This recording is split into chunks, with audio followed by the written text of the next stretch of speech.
Ten TV గ్రామ స్వరాజ్యం అనే కార్యక్రమాన్ని ఏర్పాటు చేసినందుకు టెన్ టీవీ యాజమాన్యానికి ప్రత్యేక ధన్యవాదాలు తెలియజేసుకుంటున్నాను. నేను జనగామ జిల్లా నుండి పెంబర్తి గ్రామం, అది మేజర్ గ్రామ పంచాయతీ. ఇవాళ ఒక మార్పు అనేది ఖచ్చితంగా ప్రతి గ్రామ పంచాయతీలో కూడా చూస్తున్నాము. డబ్బు అనేది తీసుకుంటున్నారు, కాకపోతే ఒక మంచి వ్యక్తిని ఎన్నుకోవాలనే ఒక గ్రామాలలో కూడా ఒక స్వేచ్ఛన అనేది కూడా తీసుకొచ్చినాం. ఈరోజు నేను ఒక ఇండిపెండెంట్ సర్పంచ్ అభ్యర్థిగా ఒక అనుభవం ఉన్నటువంటి ప్రజానాయకుని మీద గెలవడం జరిగింది.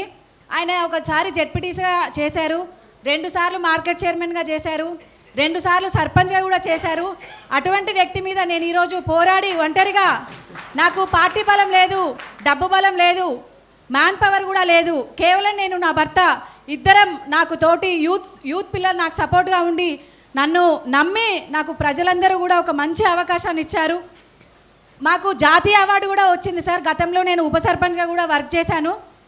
మా పెంబర్తి గ్రామానికి ఉత్తమ టూరిస్ట్ విలేజ్గా అవార్డు వచ్చింది. కానీ ఎంత దురదృష్టమైన విషయం అంటే మాకు కనీసం ఒక బస్సు ఆగదు సార్. మా ఊరిలో ముఖద్వారం సార్, ఉమ్మడి వరంగల్ జిల్లాకి ఫస్ట్ విలేజ్ సార్ మాది పెంబర్తి గ్రామము.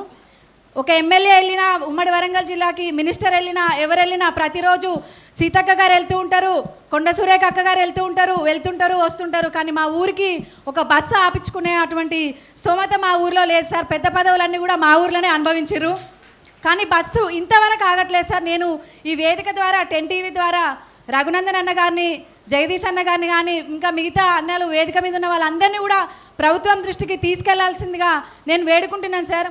అలాగే ఎక్కడ ఏ టెంపుల్కి వెళ్ళినా కూడా మా విలేజ్ నుంచే హస్తకళ వర్క్ అనేది మా గ్రామం నుంచే ఉంది సార్. దానికి కూడా ఇంతవరకు ఎటువంటి గుర్తింపు అనేది లేదు. ఇదివరకు ఒకసారి కేంద్రం నుండి మాకు ₹1 కోటి ఫండ్ కూడా మా విలేజ్కి వచ్చింది. అది కేవలం ఆ బిల్డింగ్ వరకు మాత్రమే సరిపోయింది. గతంలో నవాబుల కాలం నడిచిన కూడా మా విలేజ్లో ఆ వర్క్ అనేది జరుగుతుంది సార్. కానీ ఆ రోజుకి ఆ కళ అంతరించిపోతుంది. ఎందుకు అని అంటే వాళ్ళకు ఎటువంటి గుర్తింపు అనేది ఉండట్లేదు, రావట్లేదు.